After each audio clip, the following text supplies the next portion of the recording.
48 तासात लावला गुन्ह्याचा छडा, चोरीस गेलेले 10,50,000 रुपयेचे सोने मिळवले परत.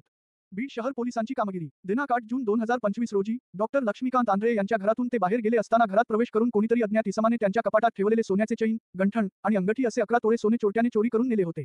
दिवसा चोरी झाल्याने पोलिसांपुढे गुन्हा उघडकीस आणण्याचे मोठे आव्हान होते. सीसीटीव्हीच्या मदतीने त्या भागामध्ये कोणाचा वावर होता याचा बारकाईने अभ्यास केला गेला. त्यावरून एका महिलेला अटक करण्यात आली. तिच्याकडे सखोल विचारपूस करून तिच्या कबुलीयंती गुन्ह्यात चोरी गेलेला संपूर्ण ऐवज आरोपी महिलेकडून जप्त करण्यात आला आहे. आरोपीचे नाव लक्ष्मी प्रमोद वडमारे, राहणार पंचशील नगर, बीड असे आहे. 2च दिवसात पोलिसांनी चोरीस गेलेल्या मुद्देमाल परत मिळवल्यामुळे फिर्यादीने समाधान व्यक्त केले आहे. पोलीस अधीक्षक श्री नवनीत कॉनवत आणि अपर पोलीस अधीक्षक श्री सचिन पांडकर यांनी घरफोडीचे गुन्हे उघडकीस आणण्यासाठी सर्व पोलीस ठाणे प्रभारी यांना सूचना दिलेल्या आहेत.